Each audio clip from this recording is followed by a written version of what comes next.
पंचविंशतिका का यह 14वां अधिकार है, जिसमें श्री जिनेन्द्र स्तवन लिखा गया है।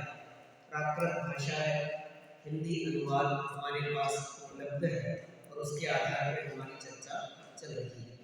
कल हमने छंद क्रमांक 2 और 3 इन दोनों की चर्चा यहाँ पर की थी। दूसरे छंद से पहला तो पढ़ी लिया हमने, दूसरा और तीसरा और पढ़ लेते हैं पाठ में।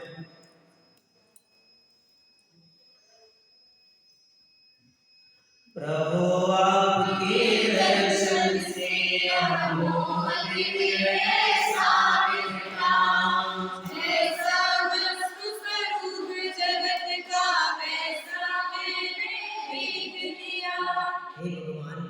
आपके दर्शन से मेरा दर्शन मोह नष्ट हो गया।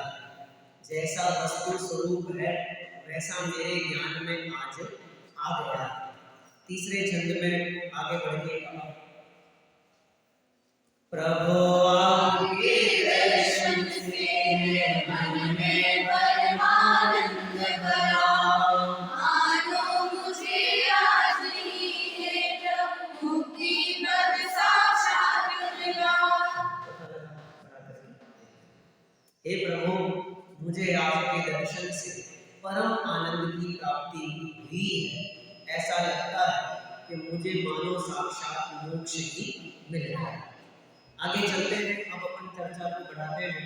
छंद क्रमांक 4, गाथा नंबर 4। इसका इको कम करो, इसका इको मैं इको कह रहा हूँ, इको कम करो इसका आवाज। तो मुझे पता है उसकी आवाज नहीं आती। हाँ। प्रभु दर्शन से सूर्योदय के समान अंधकार रूपी प्रबल पाप नष्ट। इस उत्थानिका के साथ में गाथा क्रमांक 4 हमारे सामने आती है।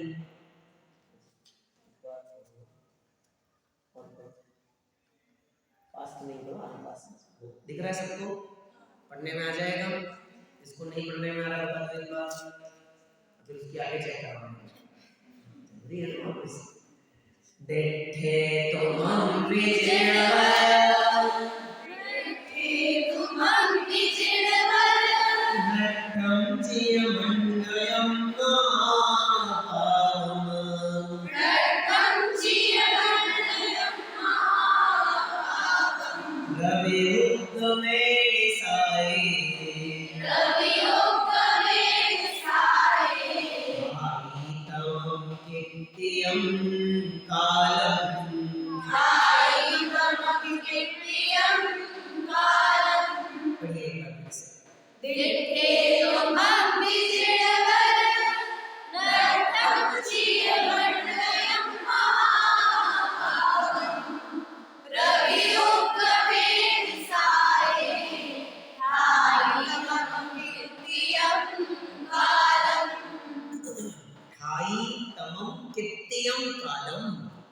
तमम अंधेरा, कित्यम कालम कितने काल तक, ठाई रुकता है, ठहरता है, स्थित रहता है। स्थित ठाई पढ़िए गाथा कहीं पे इस प्रकार की द्रव्य सर्वनाम ठाण ठाण स्थान, वहां भी अर्थ यही वाला तिष्ठति वाला अर्थ है। बराबर, मूल में धातु है स्था, स्था, और इसका प्रयोग दशा में जब हम परस्मै पदी में प्रयोग करते हैं तो लट लकार में रूप चलते हैं तिष्ठति, तिष्ठता, तिष्ठन्ति। लेकिन किसी का भविष्य काल में क्या रूप है? स्थास्यन्ति। इसका मतलब मूल धातु है स्था और उसी का प्राकृत अनुवाद हुआ है ठा, स्था ठा। फिर पूछता हूँ, सरल क्या है? स्था सरल है कि ठा सरल है? इससे पहले ही कहा था प्राकृत सरल है, भाषा बोलने की अपेक्षा से सरल है। भले ही प्राकृत में संपूर्ण वर्णमाला का प्रयोग नहीं किया जाता, संस्कृत में जितनी वर्णमाला है ना उतनी प्राकृत में नहीं है। प्राकृत में वर्णमाला थोड़ी कम है। कौन से कम हो जाते हैं? जो आपको पंचम अक्षर दिखाई देंगे ना, जो आपको पंचम अक्षर दिखाई देते हैं उनमें सारे हमारे प्राकृत में प्रयोग में नहीं लिए जाते। न तो बहुलता से प्रयोग में लिया जाता, भले पंचम अक्षर है, उसके अलावा कौन कौन से क ख ग घ ग नहीं मिलेगा आपको। च छ ज ज य बहुत रेयर केस, मुश्किल से कहीं कहीं मिल जाए, है ना। तो पंचम अक्षरों का प्रयोग थोड़ा कम है, अनुनासिक वर्णों का प्रयोग थोड़ा कम किया जाता है प्राकृत। कारण क्या, वजनदारी नहीं चाहिए, नाक पे दम नहीं चाहिए, सरलता से सहजता से बोलने वाली भाषा। मैंने पहली कक्षा में भी आपको कहा था कि प्राकृत भाषा और संस्कृत भाषा दोनों का जन्म एक साथ ही हुआ है, और जिनका एक साथ जन्म होता है और जिनकी माता एक ही होती है, उन दोनों कन्याओं को दुनिया में कहा जाता है सहोदरी। आ रहा है समझ में? अंग्रेजी में कहते हैं ट्विंस, बराबर। ट्विंस हैज वेरियस, बहुत प्रकार की वैरायटी है ट्विंस के अंदर भी। पिक्चरों में जो दिखाते हैं ना आपको, वो वाला ट्विंस हमेशा नहीं होता, वो तो बहुत रेयर केस में, कोई 1000, 2000, लाख, 2 लाख में कोई एक ऐसा जोड़ा होता है कि जिसका नाक नक्श सब कुछ सेम टू सेम, आदतें, इधर वो लात मारे तो इसकी भी लात चल जाएगी। पिक्चरों में कैसे दिखाते हैं हम लोग, बहुत मुश्किल से ऐसा होता है। इनको कहते हैं आइडेंटिकल ट्विंस। जो ऐसे होते हैं उन्हें आइडेंटिकल ट्विंस कहा जाता है। मेरे घर में भी है तो मुझे पता है कि ट्विंस कोई एक जैसे नहीं होते, ना आदतों में, ना भाषा में, ना व्यवहार में, किसी में भी नहीं, सब कुछ अलग अलग होते हैं। फिर से आए, हम ये कहना चाह रहे हैं कि दोनों सहोदरी हैं, लेकिन दोनों के बीच में एक बहुत बड़ा अंतर है, बहुत बड़ा। संस्कृत नियमों में बंधी और प्राकृत नियमों में नहीं बंधी। तो ये बात अच्छी है कि खराब है? नियमों में बंध के नहीं चलना अच्छा है कि खराब है? हाँ, अच्छा है। आपको तो ऐसे ही कहना पड़ेगा कि नियमों में नहीं बंधना अच्छा ही है। देखो समझना, जब प्राकृत और संस्कृत की तुलना की गई तो भाषाविदों ने शब्द प्रयोग लिया कि संस्कृत है वृद्धा, वृद्धा बूढ़ी, और प्राकृत है चिर युवती, चिर युवती, अर्थात इसका यौवन कभी खत्म नहीं होता। क्यों नहीं होता? क्योंकि ये बदलती रहती है, ये नियमों में बंध के नहीं चली, तो बदलती रहेगी, और जो बदलती रही वो यौवन है। और जो एक नियम में बंध के चली 2000 साल पहले, 2500 साल पहले पाणिनि ने जो नियम बना दिए, उन्हीं नियमों पे संस्कृत उसी पे चल रही है, तो बुद्धि है। और प्राकृत कैसी है? जवान। कुछ विद्वानों ने कहा संस्कृत है बद्ध सरोवर, बद्ध सरोवर, और प्राकृत है बहता नीर। आ रहा है समझ में शब्द? बद्ध सरोवर का मतलब पानी तो बहुत है, लेकिन कैसा है? रुका हुआ है। और प्राकृत कैसी है? बहता नीर है। तो इसमें हमेशा आपको नयापन मिलेगा, संस्कृत में नहीं मिलेगा। संस्कृत में नयापन नहीं मिल सकता, इसलिए प्राकृत भाषा जनमानस की भाषा बनी। और जितने भी श्रमण संकाय के विद्वान हुए, श्रमण संकाय मतलब दो, एक जैन, दूसरे बौद्ध। फिर से कहता हूँ, जब भी आप श्रमण शब्द सुनोगे ना तो इसका मतलब जैन नहीं होगा। फिर से कंफर्म कर लेना, श्रमण संस्कृति के दो भाग हैं, एक जैन संस्कृति और दूसरा भाग है बौद्ध संस्कृति। दोनों में साधु होते हैं, इसलिए दोनों का नाम क्या पड़ा? श्रमण संस्कृति। तो श्रमण संस्कृति में जितने भी उपदेशक हुए महान, उन्होंने अपने उपदेश का आधार कौन सी भाषा को बनाया? प्राकृत भाषा। ये पद्धति है। लेकिन जो संस्कृत के वैयाकरण थे, विद्वान थे, उन्हें प्राकृत भाषा नहीं सुहाती थी। उन्हें लगता था प्राकृत तो किसकी भाषा है?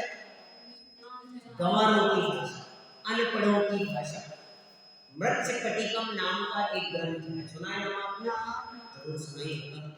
किसने लिखा है? महाकवि शूद्रक। महाकवि शूद्रक की रचना है मृच्छकटिकम नाम का एक नाटक। उसके जो पात्र हैं वो हमारे पुराणों में वर्णित हैं, ये भी आपको जान लेना चाहिए।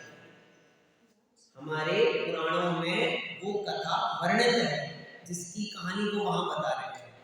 महाकवि भास ने संस्कृत साहित्य में सबसे ज्यादा नाटक लिखे, उन्होंने भी इस कहानी को आधार बनाया, जिसका नायक है चारुदत्त और नायिका है वसंत सेना। वसंत सेना, वसंत कनिका, जो भी आप उसे कहें।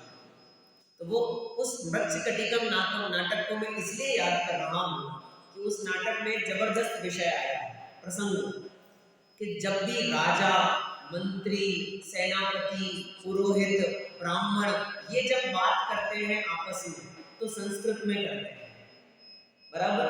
लेकिन जब उनके घर में नौकर आता है, स्वीपर आता है, चोर आता है, तो उसके साथ बात होती है प्राकृत। अरे समझो कुछ मैंने क्या कहा, यानी जितने हाई क्लास के लोग हैं वो तो क्या बोलते हैं संस्कृत, जितने लोअर क्लास के लोग हैं वो क्या बोलते हैं। लेकिन पता है इसमें सबसे मजे की बात क्या है, हाई क्लास के लोग जब लोअर क्लास के व्यक्ति से बात करते हैं तो प्राकृत बोलते हैं। क्यों? क्योंकि उसे संस्कृत समझ में नहीं आती और इसको प्राकृत आती है। आ रहा है समझ में? यानी जन भाषा वो होती है जो जनमानस में समाहित है। गंवार को भी आए, अनपढ़ को भी आए और पढ़े लिखे को भी आ जाए, उसका नाम जन भाषा। इसलिए विद्वानों ने, तीर्थंकरों ने अपनी देशना का प्रचार माध्यम चुना प्राकृत भाषा, क्योंकि गंवारों को, अनपढ़ों को आएगी इसके लिए कि नहीं सबको समझ में आएगी, विद्वानों को भी आएगी और सबको समझ में आएगी, ऐसी भाषा का प्रयोग समझना। यानी जो टीचर इंग्लिश मीडियम स्कूल में पढ़ाती होगी और अपने स्कूल में पूरे समय तक 6-8 घंटा पूरे खर्राटे मार अंग्रेजी बोलती होगी, उसकी बाई जब घर में नहीं आती होगी तो फोन करके बोलती है मैडम आज मैं घर नहीं, आज मैं काम करने नहीं हूँ, तो इंग्लिश में बोलती होगी कि हिंदी में, तो वो तो अंग्रेजी में जवाब देती होगी, यानी तुमको आना ही पड़ेगा, यू मस्ट कम, ऐसे बोलती होगी ना। क्या बोलती होगी? हिंदी, जो भाषा उसे समझ में आती वो कन्वर्सेशन से। इसलिए जन भाषा बनी प्राकृत और विद्वानों की भाषा बनी संस्कृत। आगे समझ में आ जाइए कैसे। ठाई तमम कित्यम कालम, प्रश्न पूछा अंधेरा कितने काल तक रहता है। कौन सा अंधेरा? तो आगे देखो, निसाए, अब निसाए अर्थात रात्रि का, ये षष्ठी विभक्ति का रूप है, प्राकृत में षष्ठी विभक्ति का रूप है निसाए। निसाए मतलब रात्रि का, निशा मतलब रात्रि, रात्रि का अंधकार कितनी देर तक रहता है, हम कहेंगे रात्रि पर्यंत रहता है। तो उन्होंने एक शब्द और लिखा, रवि उगमे। अब ये सप्तमी विभक्ति है, सूर्य के उदय होने पर रात्रि का अंधेरा कितनी देर रहता है। आपको इस प्रश्न में कोई दिक्कत है? मुझे दिक्कत ये है कि जब सूर्य उदय हो गया तो रात्रि तो रही ही नहीं आया। जब सूर्य उदय हो गया तब रात्रि तो प्रश्न क्या पूछ रहे हैं कि सूर्य का उदय होने पर रात्रि का अंधेरा कितनी देर रहता है। उत्तर क्या आना चाहिए? वो तो सूर्य के उदय होते ही नष्ट हो जाता है। अंधकार और प्रकाश दोनों ने कभी एक दूसरे का चेहरा देखा ही नहीं, तो कौन सा संबंध है इन दोनों में? वही भत्ते घातक संबंध के लिए दोनों का एक साथ होना जरूरी है। तो अंधकार ने प्रकाश का और प्रकाश ने अंधकार का घात किया है ना, किया है ना। कैसे कर सकता है? जहां प्रकाश है वहां अंधकार हो ही नहीं सकता, हो ही नहीं सकता। गजब हो गया। एक गुफा में 100 साल से अंधेरा था, तो उसके अंधेरे को मिटाने में हमें कितने साल लगेंगे? 1 मिनट। ये कितना सरल है। आपने इधर प्रकाश किया और अंधेरा चाहे 100 साल का हो कि करोड़ साल का हो, वो तो कल परसों मैं शाम को प्रवचन, सुबह के समय की बात है, सुबह प्रवचन की चर्चा चल रही थी, कल प्रवचन की बात है, तो ऐसे विषय निकला, कोटि जन्म तप तपे ज्ञान बिन कर्म जरे जे, हैं करोड़ भवों तक, करोड़ भवों तक, करोड़ भवों तक तप किया, लेकिन कभी भी ज्ञान के बिना कर्मों की निर्जरा तो हुई ही नहीं। तो फिर वो पंक्ति अष्टपावड़ की कि इतने बार मुनि बने हैं कि पीछी कमंडल इकट्ठे किए जाएं तो बराबर ढेर। सब चर्चा हो गई, पूरा प्रवचन पूरा हो गया। सच्ची बता रहा हूँ मैं, कल की बात है, हो गया खत्म। अब जब बाहर निकल रहे थे तो एक आदमी ने बोला, भैया मेरे को नहीं बोला, दूसरे को, भैया मुनि बन के भी देख लिया, वो भी एक एक बार नहीं, कितनी बार? करोड़ करोड़ बार, अनंत अनंत बार मुनि बन के। जब वहां जाके कुछ नहीं हुआ तो हमारा क्या हो सकता है? कुछ नहीं हो सकता है, समझ रहे? मेरे को भी लगा प्रश्न तो बिल्कुल जायज है, बिल्कुल वाजिब प्रश्न है। इतनी बार में हमारा काम नहीं हुआ तो अब कैसे हो जाएगा? इतने मतलब हम कहते हैं कि सामान्य व्रत लिए होते, अनुव्रत तो नहीं हुआ, महाव्रत लेगा तो हो जाएगा, लेकिन महाव्रत लेके भी तो देख लिया ना, वो भी एक बार नहीं, कितनी बार? अनंतों अनंतों बार लेकर के देख लिया, तब भी काम तो नहीं हुआ।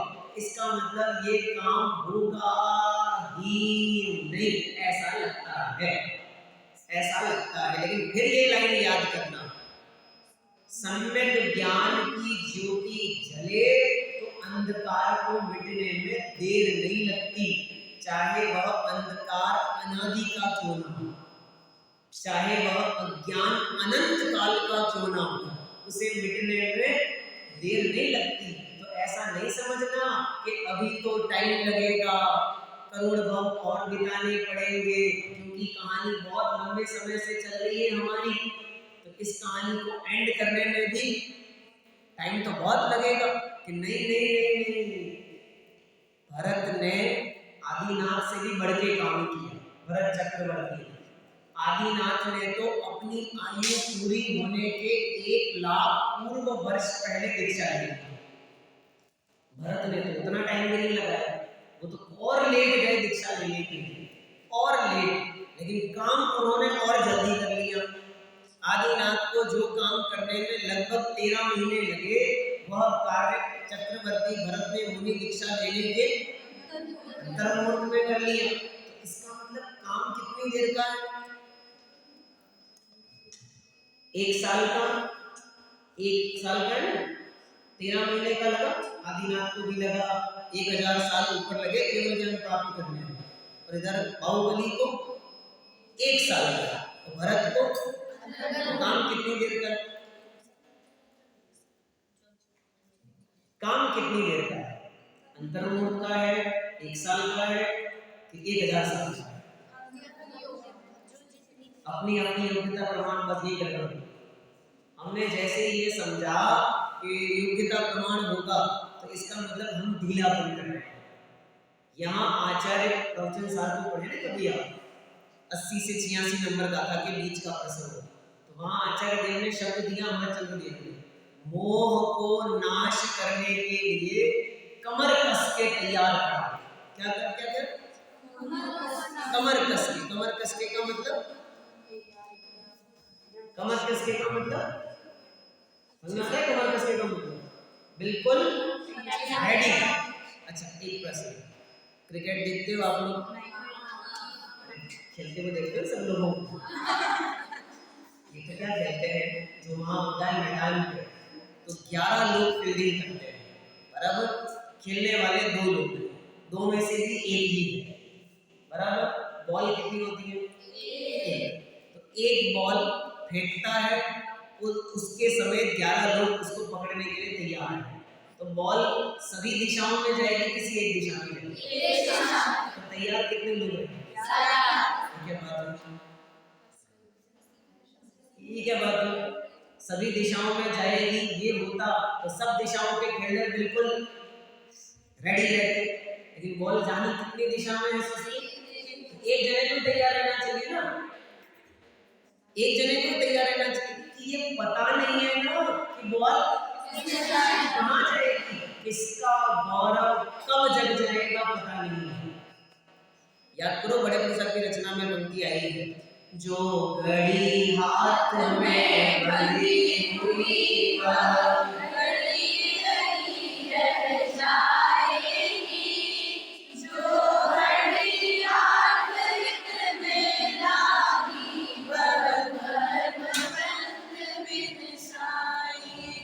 जब स्वरूप है, कब ये घड़ी से उस घड़ी की बात चल रही है, वो काल लब्धि कब आ जाएगी पता नहीं है, और जब आएगी तब भले ही अज्ञान अनंत वर्षों का क्यों ना होगा, वो क्षण मात्र में ही विलय को प्राप्त हो जाए।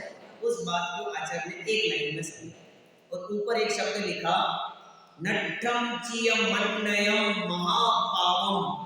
नट्ठम चिय, चिय मतलब जैसे, इव का पर्यायवाची है, चिय जैसे, नट्ठम नष्ट हो गया, क्या नष्ट हो गया?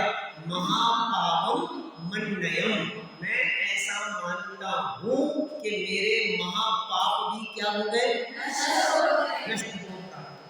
किसको कहते हैं पाप? दुख का कारण बालकों को तत्व ज्ञान करने वाले यही परिभाषा बोलेंगे। हाँ, सेकंड और फाइनल, आप बताओ पाप किसको कहते हैं? बोलोगे इसमें तो अलग बात हो, ये पाप तो पाप है, सबके लिए कॉमन है। थोड़ा सा विद्वानों वाली लैंग्वेज है। सर्वार्थ सिद्धि में पूज्यपाद स्वामी ने परिभाषा की, क्या परिभाषा की? हाँ, पाति रक्षति आत्मानम। आगे नहीं बोलना, रुक जाता हूं। पाप शब्द है ना, पाप, इसमें धातु है पा, पा, तो इसका अर्थ है पाति। पाति का अर्थ किया रक्षति। रक्षति मतलब जो बचाता है, किसको? जीवों को, उसका नाम क्या है? तो पाप बचाता है कि मारता है? शब्द दिया पाति रक्षति आत्मानम शुभात् इति पापम, जो आत्मा को शुभ में जाने से रोक लेता है, उसका नाम क्या है? मुझे इतनी महिमा आती है आचार्यों की, घोर नकारात्मक दशा में से भी सकारात्मकता निकाल के लेता है। घोर नकारात्मकता, पाप जैसे बुरे शब्द की इतनी अच्छी व्याख्या तो कोई नहीं कर सकता। में आप इतनी बढ़िया व्याख्या, इसको सुन के ऐसा लगता है पाप बहुत बढ़िया है तो बुराई, पर यहाँ तो और शब्द दिया महापाप। ये महापाप क्या होता है? पाप के दो भेद हैं, एक जघन्य पाप और एक महापाप। हाँ, घबराना नहीं, सत्य बात है। पुण्य के भी दो भेद हैं। हाँ, साधारण पुण्य और महापुण्य, ऐसे पाप के भी दो भेद हैं, साधारण पाप। अब ये उदय में आने की अपेक्षा से बात कर रहा हूँ, थोड़ा सा समझ लो। कर्म की 10 अवस्थाएं, 3 क्लास तो पढ़ चुके हो, उसमें लास्ट की 2 अवस्थाएं, इन्हें हम कर्णानुयोग में कहते हैं सबसे धीट प्रकृति। ऐसे कहते हैं ना, धीट प्रकृतियां। धीट प्रकृतियां का मतलब ऐसी खराब प्रकृतियां हैं कि कुछ तो ऐसी हैं कि जो बदलती ही नहीं, उनमें संक्रमण होता ही नहीं, और कुछ ऐसी हैं कि जिनमें तो उत्कर्षण अपकर्षण भी नहीं होता, गड़बड़ भी नहीं होती, जैसी है वैसी की वैसी आपको उदय में आएगी। इनको क्या कहते हैं? धीट प्रकृतियां, निधत्ती और उनको हम यहाँ कह रहे हैं महापाप। ये एक जगह नहीं अनेक जगहों पर वर्णन है कि हे भगवान, आपके दर्शन करने पर निधत्ति और निकाचित जैसी कर्म प्रकृतियां भी विलय को प्राप्त हो जाती हैं। ऐसा तो करनारी योग वाले कहेंगे ये तो गड़बड़ है, अगर वो बदल जाती है तो उन्हें आप निधत्ति और निकाचित क्यों कह रहे हो, है ना। भावनात्मक वर्णन है कि बंधा हुआ महापाप भी हे भगवान आपके दर्शन करने मात्र से विलय को प्राप्त हो जाता है। आगे समझ में पूरा छंद क्या क्या करने पे सब हुआ ये सब हुआ कब, देखते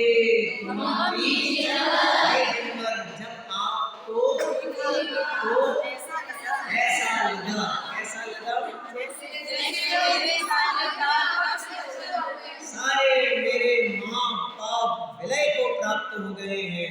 मुझे ऐसा लगा कि जैसे सूर्य का उदय होने पे अंधेरा नष्ट हो जाता है, चला जाता है, ऐसे ही आपके दर्शन करने से मेरे सारे पाप मानो इसका अर्थ है हम ये कह रहे हैं कि मेरा सर्वाधिक पुण्य आज है। आ रहा समझ में? पाप नष्ट हो गए का मतलब मेरा सर्वाधिक पुण्य आज फला है कि मैंने आपके दर्शन किए। महापुण्य का उदय मुझे आ गया है कि मुझे आपके दर्शन मिल गए हैं। पाप प्रकृतियां उपशमन को प्राप्त हो गई हैं, पुण्य प्रकृतियां विशेष बने उदय में आ रही थी, इसलिए हे भगवान मुझे आपके दर्शन का सौभाग्य मिला। ठीक है, सरल में से कुछ कठिन निकाल। चलो हिंदी एक बार पढ़ लिए फिर से चंद में।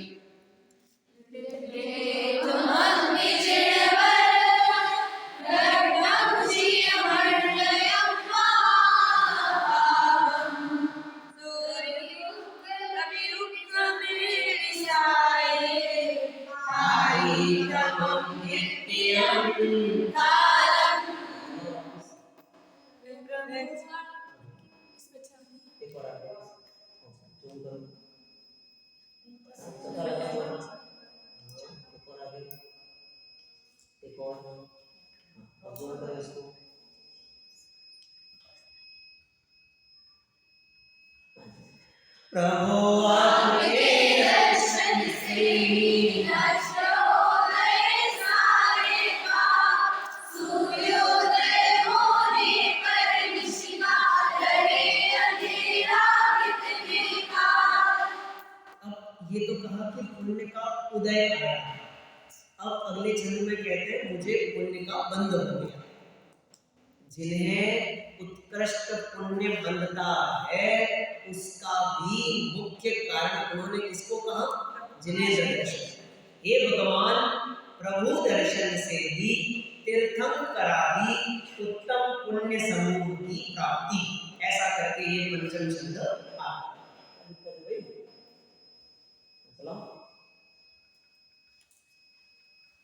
इसके पास में ध्यान रखना चाहिए, हाँ है इसमें सब,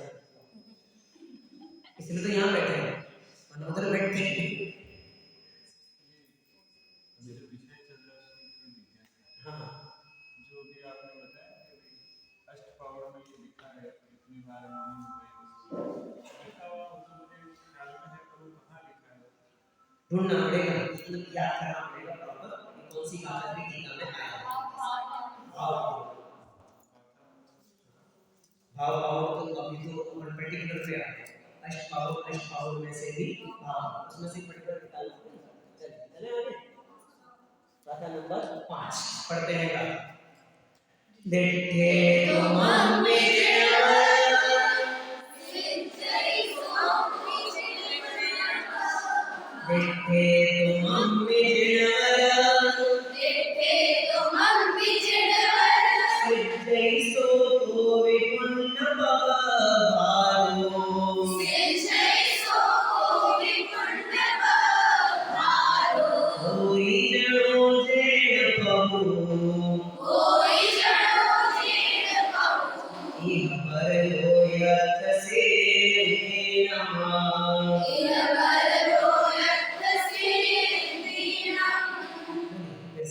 देखते तुम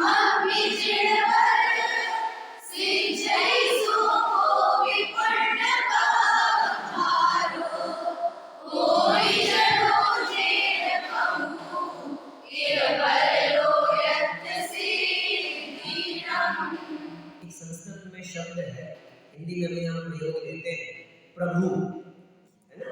और इसके संबोधन के शब्द हम ज्यादा प्रयोग में लेते हैं, प्रभु।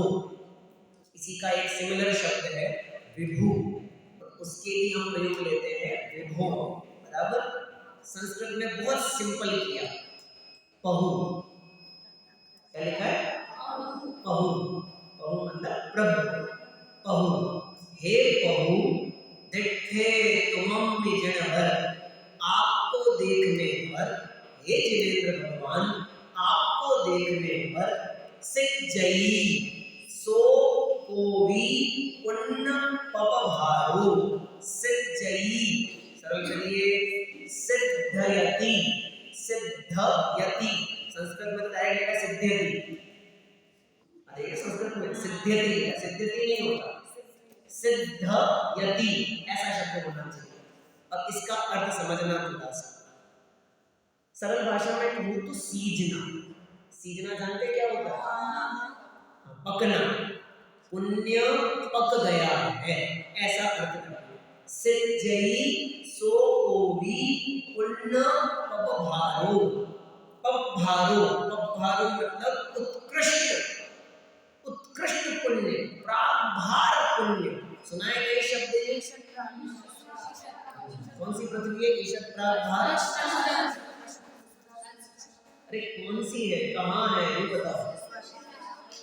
सिद्ध शिला का नाम है ईशत प्रागभार नाम की पृथ्वी, बराबर। कितनी पृथ्वियां ऐसी, 8 पृथ्वियां मानी जाती हैं। पंच पैताला में 5वां स्थान, आदि पुराण, आदि पुराण में था ना मतलब इसका पंच पैताला, हरिवंश पुराण में इसकी चर्चा है, पंच पैताला, और उसमें ये नाम आता है ईशत प्रागभार नाम की पृथ्वी, बराबर। जहाँ सिद्ध भगवान रहते हैं ऐसा हम कहते हैं, होता है ऐसा बिल्कुल भी नहीं। सिद्ध लोग कहाँ रहते हैं, तनो बात बोले, 3 बात बोले, इसके लिए अपन कभी 3 लोग की चर्चा करें तो आपको समझाना पड़ेगा तनो बात। मैंने इसलिए बहुत बार कहा आपको ऐसे चार्ट्स ताकि ये समझ में आए कि ये बात बोले होते क्या है, इनकी लंबाई चौड़ाई मोटाई क्या है, इनके रंग रूप कैसे हैं, कहाँ कहाँ तक गमन होता है, कहाँ तक नहीं होता, ऐसा सब कुछ हमारी समझ में है, बराबर। तनुवात वलय मतलब तीसरे नंबर, गण, गणोदधि और तनु, तीसरे नंबर का बात वलय होता है तनु, और वहां पर सिद्ध भगवान विराजते हैं। लेकिन वो जो सबसे ऊपर की जमीन है, पृथ्वी है, उसका नाम है ईशत प्रागभार। तो प्रागभार शब्द हम यहाँ प्रयोग में ले रहे हैं, इसका अर्थ है उत्कृष्ट, सबसे बड़ा पुण्य, मानो सिज्जयी मेरे पक गया है। पक गया का मतलब मेरे भोगने योग्य हो गया। पकने का मतलब क्या, उदय में आ गया, नहीं नहीं नहीं नहीं, पकने का मतलब है मेरे भोगने योग्य हो चुका। अब पुण्य प्रकृतियां कौन सी, उत्कृष्ट पुण्य प्रकृति।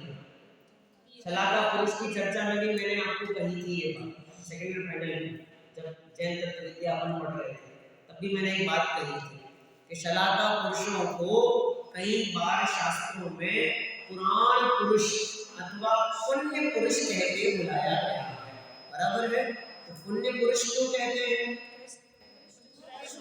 हाँ, सामान्य जनों से उत्कृष्ट पुण्य उन्हें बंधा हुआ है और वो उदय में आ रहा है, इसलिए उसे हम क्या कहते हैं, पुण्य प्रकृति, और उनको भोगने वाले जीवों को कह देते हैं पुण्य पुरुष। लेकिन पुराणों में उनकी ही चर्चा है, इसलिए उनका नाम क्या पड़ गया, पुराण पुरुष। आगे समझ में फिर से, पुण्य पपभारो, पपभारो उत्कृष्ट पुण्य बंधा है, उत्कृष्ट पुण्य मेरे भोगने योग्य हो गया है। कब, हे भगवान आपको देखने मात्र से, आपका ध्यान करने से, आपका दर्शन करने से सारी पुण्य प्रकृतियां मानो मुझे आकर बंध गई। अब एक बात से इसको चैलेंज करता हूँ थोड़ा सा, जब हम दर्शन पाठ पढ़ते हैं ना तो उसमें एक छंद आता है, मैं हे भगवान आपके दर्शन के बिना चक्रवर्ती का पद भी नहीं चाहता। और हे भगवान, आपके दर्शन के साथ मुझे दरिद्री का पद भी मिले तो मुझे बराबर है। सुना है ना सबको? मैं बताऊं, ये बात एक चैलेंज है। जो जिनेंद्र भगवान का दर्शन करता है उसे दरिद्री का पद मिल ही नहीं सकता। इसलिए भक्त चैलेंज करके कहता है मुझे चक्रवर्ती पद नहीं चाहिए। उसे पता है मिलेगा, नहीं चाहिए मुझे चक्रवर्ती पद, क्योंकि उसे पता है कि मुझे तो मिलेगा ही मिलेगा। यानी घर में वो छोटा बच्चा है ना, उसने मांग करी कि मुझे एक नहीं 2 लड्डू चाहिए। बराबर, मेरे घर में भी हुआ एक बार ऐसा। मेरी छोटी भतीजी है, उसको एक दिन ऐसे ही कहा सुबह कि तूने लड्डू खा लिया, सुबह शाम को नहीं मिलेगा। तो बोलती मैं रोक ही ले लूंगी। उसे विश्वास है कि मुझे तो मिल ही जाएगा, मुझे नहीं मिलेगा तो किसको मिलेगा। मैं अगर रोने पे आई तो घर वाले अपनी थाली में निकाल के खिलाएंगे। अरे समझ में, जिनेंद्र भक्त को इतना विश्वास है कि मैं चैलेंज करके कहता हूँ कि मुझे गरीब बना दो, लेकिन भगवान के दर्शन जरूर चाहिए। इसका मतलब वो उत्कृष्ट पुण्य बांध रहा है, पाप की कामना नहीं कर रहा, मतलब दीन दशा निर्धन दशा की कामना नहीं कर रहा। वो ऐसी भावना करके क्या कर रहा है, उत्कृष्ट पुण्य बांध रहा है और जानता है ऐसी कामना करने से मुझे क्या मिलेगा, तो फिर इन पदों की जिन्हें कामना नहीं होती उन्हें ऐसे पदों की प्राप्ति होती है। बराबर, चाह तो पुण्य के उदय में भी बेकार है और चाह तो पाप के उदय में भी बेकार है। बराबर, इष्टोपदेश को याद करके आप इस बात को अप्लाई करें। मैं 2-3 जगह के रेफरेंस दे सकता हूँ, इष्टोपदेश को याद कर लेते हैं। यदि पाप निरोधोन्या संपदा के प्रयोजन अतपाता सर्वस्यन्या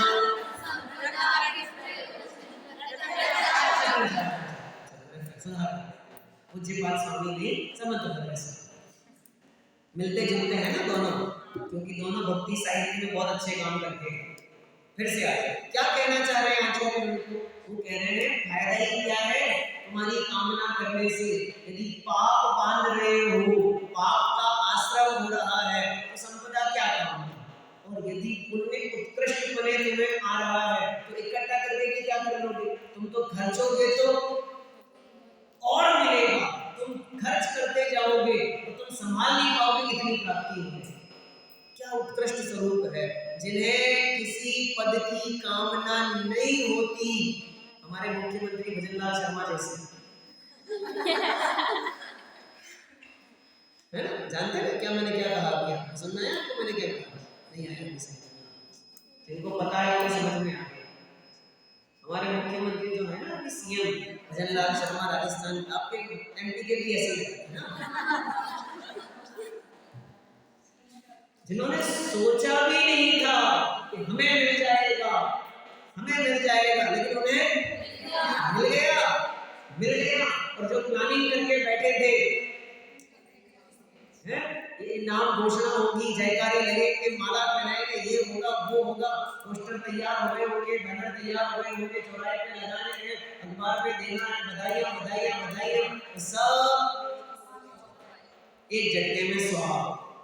क्यों हो गया? पुण्य का उदय जिसका बलवान होगा, प्राप्ति तो मांगने से होगी ना? नहीं। सुनो, मांगने से भी पुण्य प्रमाण ही होता है, और नहीं मांगने से तो फिर मांगना क्यों? जब मिलना किस आधार पर है? पुण्य प्रमाण है, तो मांगना ही क्यों? इसलिए हम जिनेंद्र भगवान के सामने जाके किसी प्रकार की याचना नहीं करते, क्योंकि हमें पता है कि जिनेंद्र भगवान से याचना करने पर भी मिलना तो, और उनसे याचना करके हम अपने बंधे हुए पुण्य को क्षीण करते हैं, उनके स्वरूप को न समझकर हम उनसे वे मांगते हैं जो उनके पास में नहीं, और वे दे सकते नहीं, फिर भी हम उनसे मांग के उनके अपने पुण्य को क्षीण कर देते हैं। ऐसा स्वरूप समझना। सिज्जई सो को विपुण्य पब्भारो, हमें तो ऐसा लगता है कोई उत्कृष्ट पुण्य मेरा सींच गया है, मानो मेरे भोगने के लिए तैयार हो गया है। आगे लिखा, होई जड़ो जेण कहू इह पर लोयत सिद्धीनम, इह पर लोयत, लोय तो सुना होगा शब्द, इसके भी दो रूप हैं, लो ए लोय, बराबर, नमो लो ए सब सामनम, ऐसा भी कह देते हैं। यहाँ लिखा है लोय, य और अ ए, दोनों में कोई डिफरेंस नहीं, प्राकृत में अर्थ एक ही निकलता है, लोक। लोक दिक्कत वहां आती है कि जब हमें लोग कहना हो, लोग, तो भी लोए ही लिखते हैं, तो भी लोए, तो हमको दिक्कत आ जाती है, क्या करें, कौन सा वाला लगा है? तो फिर हम संस्कृत का रूल अप्लाई करते हैं कि आगे पीछे देखो कि लिखा है, उसके आधार पर निकाल देंगे, क्योंकि ऐसा होता है ना, चतुर्थी, तृतीया, चतुर्थी, पंचमी, इन तीनों का द्विवचन एक जैसा होता है, बराबर, तो आपको कैसे चलता है पता? पूर्वापर देखना पड़ेगा, पूर्वापर देखने की आदत बहुत अच्छी है। जो पूर्वापर नहीं देखते उन्हें विपत्तियां घेर लेती हैं, उन्हें सर्वत्र विरोध प्रतीत होने लगते हैं। गुरुदेव के ऊपर जितने भी आक्षेप लगे हैं ना, उसका प्रधान मुख्य कारण है क्या? पूर्वापर नहीं देखना। सिर्फ क्या देखना? पर्टिकुलर वही विषय देखना, इतना ही देखना, हाईलाइट करके देखो ये ऐसा कह रहे हैं, पर आगे पीछे का भी तो पढ़ो कि उन्होंने ऐसा क्यों कहा, कब कहा, किस लिए कहा, वो सुनना नहीं है, विरोध प्रतीत होता है, इसलिए पूर्वापर देखना चाहिए। फिर से आ जाए, हे प्रभु, यह और परलोक में मुझे मानो क्या प्राप्त हो गई है? अथ सिद्धि, अथ नहीं है, लोकत्थ। लोकत्थ का मतलब लोक में स्थित, और सिद्धिनम सिद्धियों का समूह। जितने, अब सिद्धि का मतलब वो चमत्कार वाली सिद्धियां, ऐसे करके काम सिद्धि हो जाएगी, ऐसे करके कोई वशीभूत हो जाएगा, एक चुटकी बजाएंगे और इसका बुरा हो जाएगा, इसका भला हो जाएगा, वो वाली सिद्धियां। इतना पुण्य का उदय कि हमारे कार्य रुकेंगे नहीं, बराबर। मैं आपको सरल करता हूँ थोड़ा सा। हनुमान को जब बचपन में थे हनुमान, तो बचपन में वो पेट में ही थे, तब उनकी माता को गर्भवती अवस्था में सती अंजना को निकाल दिया है, ससुराल से भी और माता पिता के घर से। तो पाप का उदय है, बिल्कुल पाप का उदय है, तो निकाल दिया गया। उस दशा में भी पुण्य का उदय कहाँ करता है? उस दशा में, गर्भवती दशा में, जब उनके ऊपर वो अष्टापद नाम का जीव हमला करता है, वहां एक राजा आता है, और वो राजा आकर के उनकी पुण्य के उदय में, पाप के उदय में, अच्छा राजा ने रक्षा तो कर ली, पर वो उनको उठा के ले जाएगा, उनके साथ दुर्व्यवहार करेगा, ऐसा कुछ हुआ नहीं। राजा ने क्या ऑफर किया? तुम तो मेरी बहन समान हो, तुम कहाँ चलो? मेरे घर चलो, मेरे महल में चलो, महेंद्रगिरी में चलो, वहां जाके रहेंगे। पुण्य के उदय में के पाप के उदय में? पुण्य के उदय। बैठ गए विद्याधर राजा के विमान के अंदर, फिर एक उदय आया, और हाथ में आया हुआ बच्चा गिर गया। अब क्या हुआ? पाप के उदय में गिर गया, पुण्य के उदय में बच गया। ऐसे तो कहना पड़ेगा, पाप का उदय नहीं तो झुकता क्यों? लेकिन ज्ञानियों के पुण्य का उदय पीछा ही नहीं छोड़ता, पीछा ही नहीं छोड़ता। अज्ञानी पाप के उदय से भागता है, और ज्ञानियों के पुण्य का उदय पीछे पीछे भागता है। वो चाहते ही नहीं, राम नहीं चाहते, उनको तो वनवास मिला है ना, कि मेरी कोई सेवा नहीं करे, नहीं कर रहा कोई, लक्ष्मण कर रहे सेवा नौकर की तरह, बिल्कुल सेवा में लगेंगे, कोई काम नहीं करना पड़ेगा राम को, लकड़ियां वो तोड़ के ले आएंगे, घास फूस वो ले आएंगे, फल फूल वो को ले आएंगे सब। और जब राम और सीता कुटिया में होंगे तो पहरेदारी भी लक्ष्मण की। पुण्य का उदय के बाद डिपेंड करता है आपकी दृष्टि। ज्ञानियों ने तो संयोगों के अल्प होने में भी अपना पुण्य का उदय देखा है, और अज्ञानियों ने तो चक्रवर्तित्व जैसे पुण्य के उदय के बाद भी एक फल की वांछा में चक्रवर्तित्व को पीछा छोड़ा। उन्हें लगा कि एक फल मिल जाए तो सारा चक्रवर्तित्व का वैभव उसके सामने बेकार है। शुभम चक्रवर्ती अपना 6 खंड का वैभव छोड़कर किसके साथ चल दिए? उस देव के साथ। क्या प्राप्त करने के लिए? चक्रवर्तित्व का वैभव, पुण्य का उदय, और इधर एक क्या बड़ा लग रहा है? फल बड़ा लग रहा है। पिछली पर्यायों में कमाया गया पुण्य और इस पर्याय में एक पाप, कौन सा? नमोकार मंत्र का अपमान क्यों करना पड़ा? ये विषय समझना पड़ेगा। क्या कहना चाह रहे हैं आचार्य जी से? इस लोक में परलोक में भी सिद्धियां प्राप्त हो जाती है, अतिशय पुण्य प्राप्त होता है, अनेक पर्यायों तक वह पुण्य अपना फल देता है, ऐसी प्राप्ति हो जाती है। किसको शब्द दिया? कोई जनो जेड़ पहु होता है वह व्यक्ति आपके दर्शन के द्वारा। ये न प्रभु, हे प्रभु, आपके दर्शन के द्वारा इस लोक में भी परलोक में भी अनेक सिद्धियों का स्वामी हो जाता है। समंत भद्राचार्य देव ने इस बात को लिखा, अमरासो नरपतिभिर,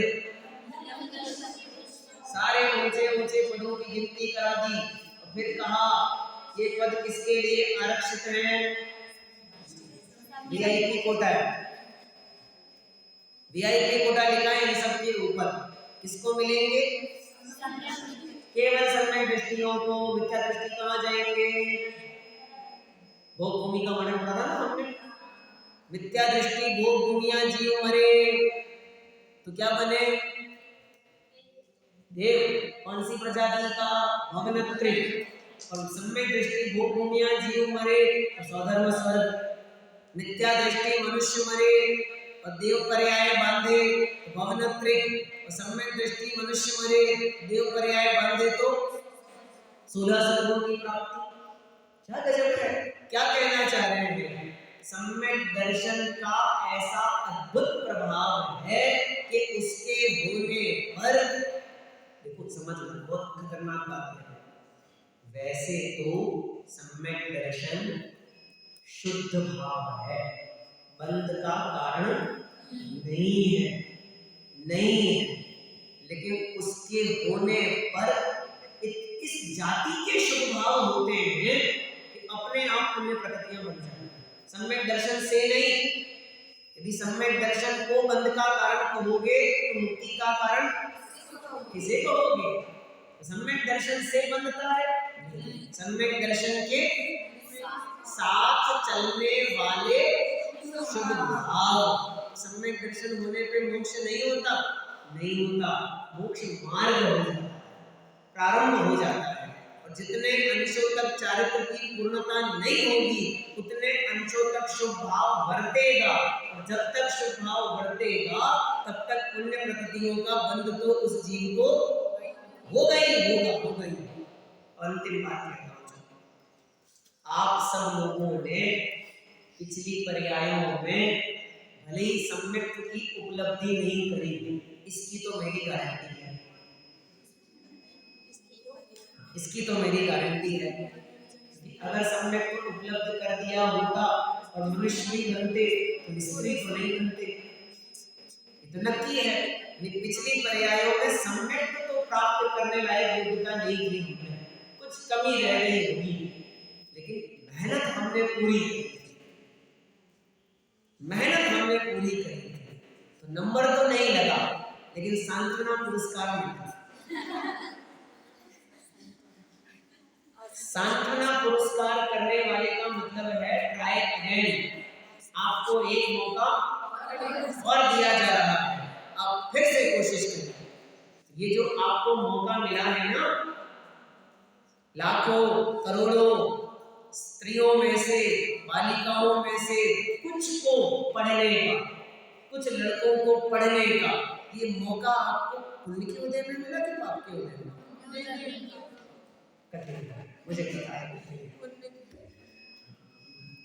ना, आसान थोड़ी है इस बात को पचा पाना, मुझे पता है, अभी तो रहा हॉस्टल में। लेकिन वस्तुतः छोटे बच्चे को ऐसा लगता है मेरे को मम्मी ने पढ़ने बिठा दिया, मेरे पाप का उदय, तो मुझे पढ़ने बिठा दिया, पर हम देख रहे हैं कि उसके पुण्य का उदय वो पढ़ने बैठा है। अब समझना फर्क दोनों में। उसे लग रहा है टीवी देखने में पुण्य का उदय, मम्मी को लग रहा है टीवी देखने में समय गंवाना पाप का उदय। फर्क है, दोनों में फर्क है। हम अपनी अनुकूलता को पुण्य कहते हैं, प्रतिकूलता को पाप कहते हैं। ज्ञानी मोक्ष मार्ग की अनुकूलता को पुण्य कहते हैं और मोक्ष मार्ग की प्रतिकूलता को पाप कहते हैं। फर्क समझना। भरत को चक्रवर्तित्व का वैभव पाप का उदय लग रहा था और हमें वही वैभव क्यों? उसमें हमें अपनी क्या दिख रही है? अनुकूल, अपना सुख, इंद्रिय सुख, इसलिए पुण्य का उदय लगता है। इसलिए वो वाक्य कहना पड़ा कि विद्यार्थी जीवन में सुख की कामना मत कीजिए, और यदि सुख की कामना है विद्यार्थी मत बनिए। ठीक है? ये आश्रम में जितने भी हमारे संकुल हैं उन सब में तो बहुत सुविधाएं हैं। मैं जब पढ़ता हूँ, आपने भी पढ़े होंगे आश्रम व्यवस्था, और उसमें जब आप ब्रह्मचर्याश्रम को पढ़ेंगे तो आपको पता चलेगा कि सुबह से उठ के लकड़ी तोड़ने जाना, गोबर लेके आना, अग्नि जलाना, खाना पकाना, परोसना, भिक्षावृत्ति करके अनाज लेकर के आना, गुरुओं की सेवा करना आदि सारे कार्य कौन करते थे? आपको कितने करने पड़ रहे हैं इनमें से? कुछ नहीं। पुण्य का उदय के बाद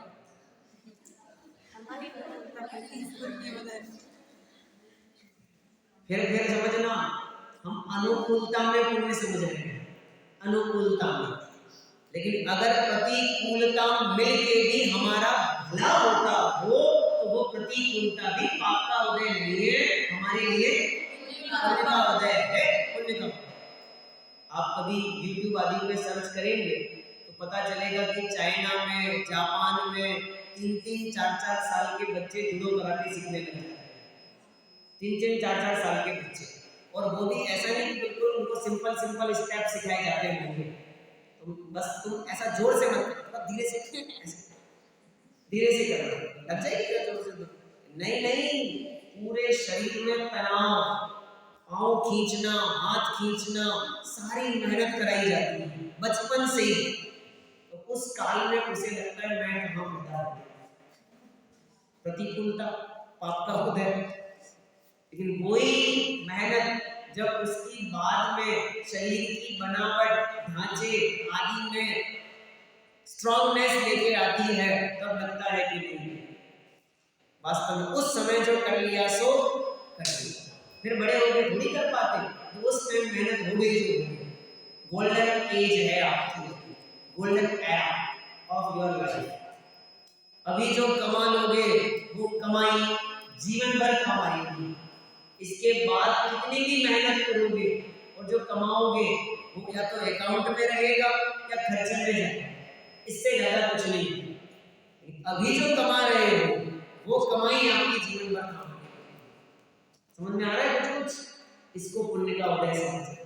ठीक है, पढ़े एक बार फिर से छंद पढ़िए।